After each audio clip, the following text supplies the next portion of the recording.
How about an unboxing video? I've been buying some bulbs that I really need to get into the ground right now.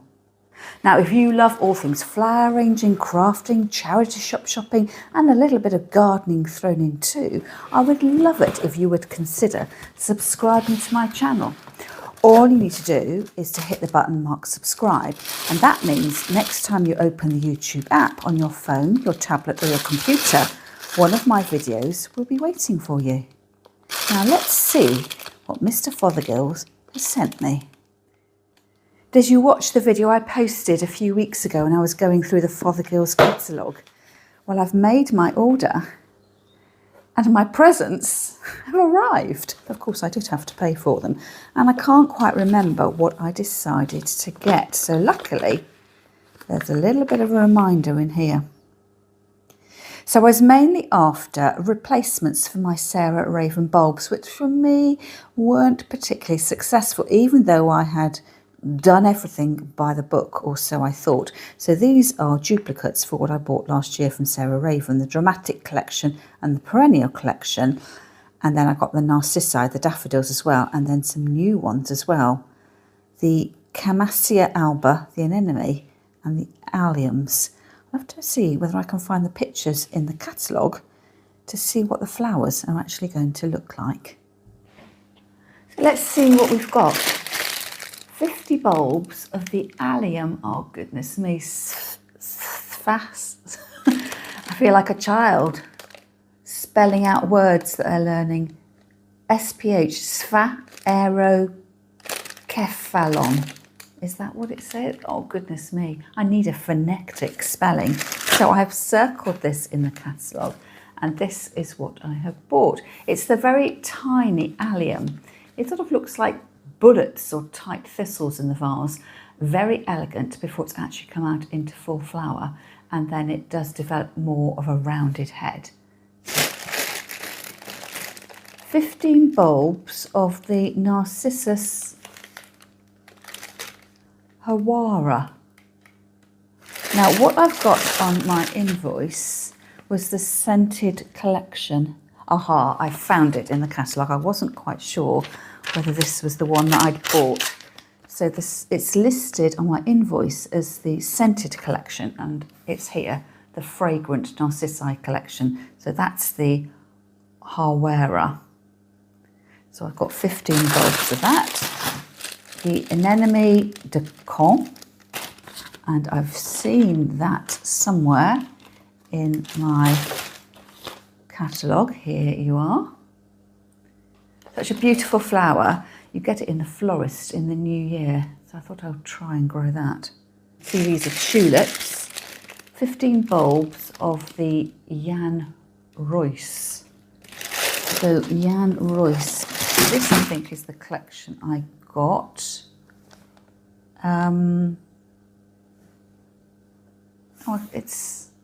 That's the Jan Royce. Tulips for containers. Did I buy tulips for containers? I thought I'd circled here the Perennial tulip collection. Oh, it's like being in a shop, isn't it? You're checking out your invoicing. So there's that one there. More tulips. Tulips Grönland. So that's the Grönland.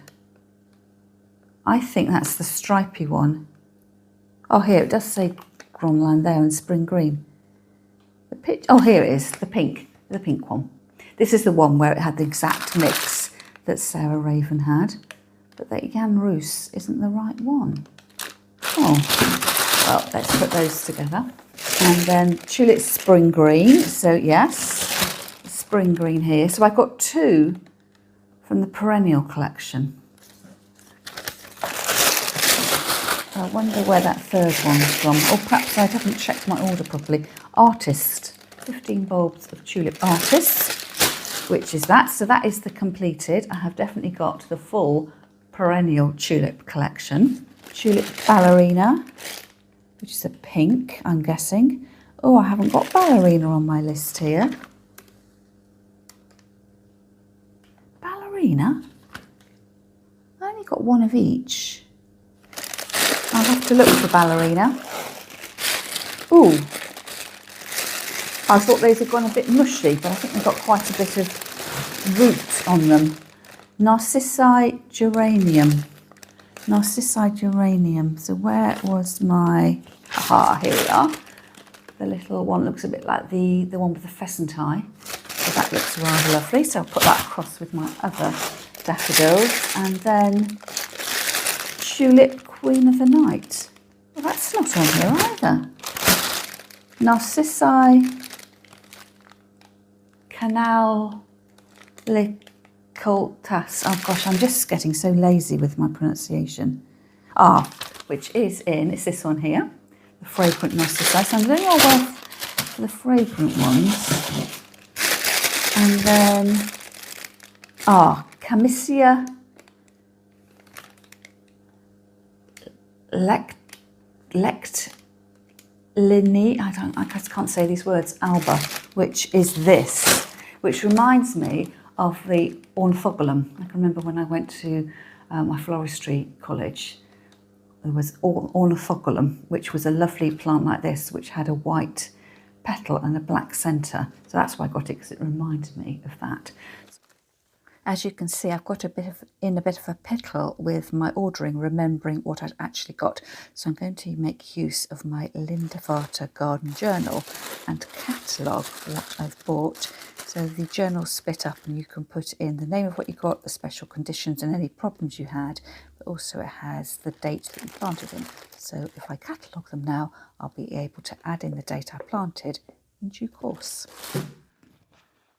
Got quite a lot of bulb planting to do. I'm considering whether to put some of them in containers, because I've got 2 huge containers out in the garden. So whether to have a more curated look with my bulbs or just to plant them, because I did with my Linda Vata book, I did do a little planting plan showing where I had planted all my bulbs. So I know in theory where they all are. But it does mean clearing the beds. And the irony is that my cosmos, after what seems to be the whole of October being rain, my cosmos is actually showing signs of abundance. So I don't know if that's because of the rain, it's been encouraging us to grow, or whether it's because it's been so rainy I've not wanted to go in the garden and therefore I haven't been cropping my flowers as frequently. So why don't I show you what the garden looks like at the moment, and then we can come back in the warm and have a little go at flower arranging. I'm going to put my bulbs to one side at the moment, and I will plant those another day. This is the view of my garden that I get from the kitchen windowsill. So as you can see, the cosmos are quite prolific at the moment.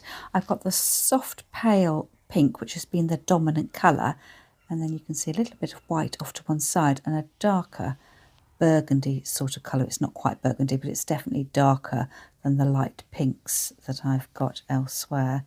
So I need to go through and deadhead to encourage as much growth as I can before I have to clear the beds or before the frost arrives. And then I'm going to pick my flowers, because that was the whole point of having them in the garden, so I could pick my abundant crop of flowers and enjoy them indoors. And yes, I don't normally cut my flowers and have them in a stack of buckets, but for the life of me, I cannot get the 2 smaller buckets off the bottom of the taller bucket. So I have just consigned myself to having a very tall bucket to follow me around the garden. So first of all, I'm deadheading. I'm trying to make a point of collecting the dead heads in my hand and then put them in my compost basket, so I'm not dropping them direct onto the soil. As ever, I'm cutting long in order that when I get the flowers in my vase, I can cut shorter. So I am not taking any of the lower foliage off my flowers, because I know that I'm pretty much going to immediately arrange them. But yes, because I haven't taken off the excess foliage, all my flowers got caught up and they've tumbled out of the water. It's these simple things when you're cutting flowers, arranging flowers. Just make sure your flowers are actually in the water all the time. Sometimes you can misplace things, think you've got them in water, and you've put the stems on the outside edge of the bucket instead of sliding them down on the inside edge. So everything's looking quite tangled, but I think you'll agree with me, looking rather abundant. So I'm feeling rather pleased about that. Now I've cropped from this patch, I've left some flowers to enjoy from the view from my living room window, and I'm going to go back to the section outside the kitchen and cut some more. Now that I've cleared away some of the cosmos, my stinking hellebore has been revealed. And if you've been watching me for a while, you might recall I've been bemoaning the fact that the hellebores haven't flowered ever since I've had them, which is about 3 or 4 years now, so I'm claiming that success.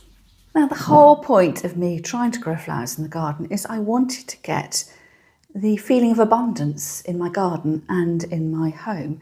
And one way to get a feeling of abundance is to do an arrangement in a very small container. It's going to look almost top heavy, perhaps breaking down the barriers of all the rules of flower arranging and doing the kind of arrangements that you see flower farmers making on Instagram when it's all flower. Possibly too much flower, but that's the look I'm going for. So I'm going to use this little container here that says Govencraft at the back. It came from the charity shop. Would have probably cost me a couple of pounds, and it came with this little bit of scrunched up plastic coated chicken wire. So I imagine this must be 40, 50 years old. Now I have used this container before, and although the holes in the chicken wire are quite small with the tiny fine stems of the cosmos, I'm going to actually use a flower frog inside the container just to anchor my stems. I don't know whether you've seen the video I posted a while back about my collection of flower frogs. I've been gifted some of these from neighbours, from friends from Flower Club, and this one looks a little bit like a nail brush, and if I hold it really close to the camera you can see it looks pretty darned awful. It's got lots of debris in there, so I think probably I need to get on and clean that first. And what I'm going to do is use this little maintenance kit. It's a Kenzan maintenance kit, a little rake here, and then this device here is for straightening up the pins on the pin holder. And if you're interested in buying your own, I'll leave a link to the one I bought in the description underneath the video. So first of all, a rake out. Quite satisfying to do. Lots of dust coming out. You can see that looks immediately better. And then just try and straighten up some of these prongs. So you put the little device over the top and just manoeuvre the spines into a more upright position. And I think that's as good as it's going to get. I had 2 little casualties. A couple of the pins fell out, one here and one here. Fixed. I'm just going to take a chance with this and just put this down the bottom like that. I'm not going to fix it in place. I'm just going to be relying on the weight of the flower frog. And then that in combination with my chicken wire should hopefully mean that things will stay nice and secure. So it's almost like I'm picking flowers afresh from the garden. So the first lot of flowers I put in aren't going to stay in place. They're going to wobble around. I'm just going to power through that. If I've got any idea of what I want to do, I'm thinking something that's perhaps a crescent shape, an area of highness, a bit of low, and then a little short return. So we're just going to see how it goes. So recut the stem end. The difference here, if I want this to go on the pin holder, is I need to have the square cut in order that the stem lodges on those pins. And as I say, the first stems might not behave, but we're just going to power through. So I will start off just getting a couple of anchor pieces in place. So that flower there has died, so I'm going to cut it back to the base and then come in. So that's my high point there and my low point, and it's sort of this offset U shape that I'm aiming to create, but of course it doesn't matter if it doesn't go exactly to plan. I'm just taking a moment out of my busy day to arrange the fruits of my labours. So much stuffed into my bucket, I can't really see what's what. I might have to just take some of the stems out without damaging them and lie them flat on the table, and then I can see what I'm working with.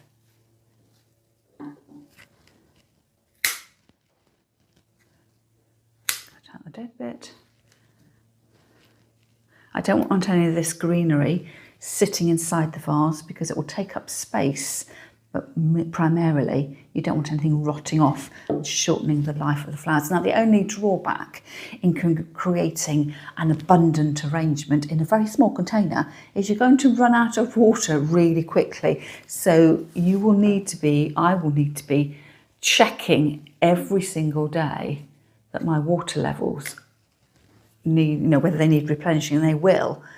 And if I've got this in a warm room, if we get some autumn sunshine, it's highly likely I might even need to replenish the water twice a day.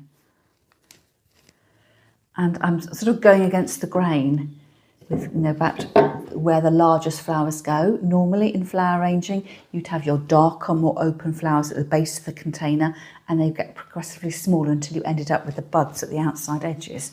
But sometimes it's nice to break the rules. I'm not entering a flower arranging competition. I'm just doing something to showcase these flowers that I've put so much effort in to growing throughout the year, so I can enjoy them. Oh, what a lovely arrangement you've got, Julie. Oh, yes. I grew the flowers and arranged them myself. It's just going to be flower, flower, flower, flower, flower, flower. And then I'm realising as I'm making this that my cosmos naturally have these heads that seem to want to droop over a little bit. So it does look as if they are sort of tumbling out of the vase. So hopefully I can correct that. The more flowers I put in, it'll help prop the flowers up, the ones that are already in there. But if I do pack the flowers in tightly, it will mean that you don't notice that perhaps some of them are facing the wrong way. But that's what I'm trying to do. Have I got a hole in the middle, that U shape? I don't want to come any higher up on that side. Perhaps I could come a little bit higher if I've got some buds on that other side. So I'm cutting out that stem end there. And I want to come in around the back, gently lift the flowers up so I can get the stem in where I want that to go. And of course, you don't actually have to narrate when you're making your own flower arrangements. But I thought you might be curious to know what goes through my mind as I create. Shall I do it there? Shall I do it there? That one there, cut that off. Let's perhaps go a bit longer. This is all just shaggy greenery. I can get rid of that. Those buds are never going to open. Cut those off. Just carefully when you're trimming off with your scissors. Decide whether you can do it with your fingers or your scissors, but every chance that you'll actually damage the flower if you're a little bit too rough. Oh yes, I can feel now, oh that one's just moved. I was just going to say I can feel that things are starting to lock into place a little bit more. So I want height, so I'm going to cut long. If I cut the stems long, I can always cut them down short if it's not working for me. But of course, once you cut them short, you can't make them longer. And if you do get in a tangle with your foliage, it's a matter of sort of the shake and waggle to try and separate things out. Oh, I like that. Coming up really tall. You see? So I think I've got my main anchor points in now. The height of that flower there and the height there. I don't think I want to go any higher on that side, any higher on this side. It's now going to be a case of holding my flowers up and making sure I end up with a flower to fill in and connect those two wings, for want of a better word. Oh, I've just spotted a stem which isn't in water.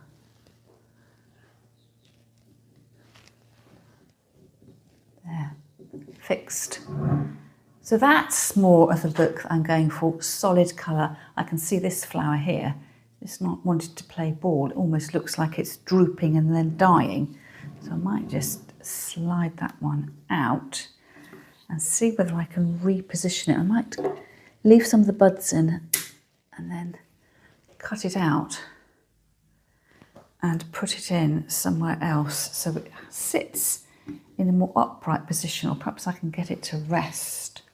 Just weave it in with another flower so it rests in a more natural position. I'm rather pleased with this way this flower arrangement has turned out.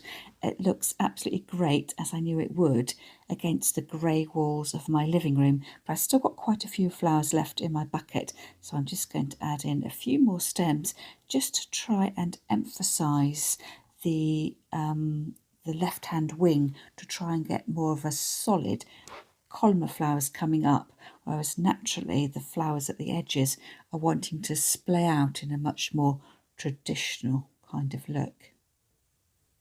As I put the finishing touches to my arrangement, I wanted to invite you to become a member of my YouTube channel, where you pay a monthly subscription direct to YouTube.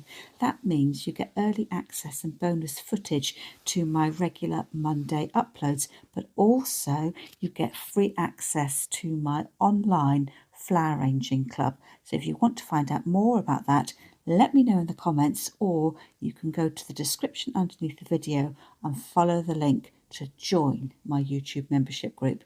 That's all from me for now, and I'll see you again next time. And if you ever go at this arrangement, why don't you post a picture in my free Facebook group?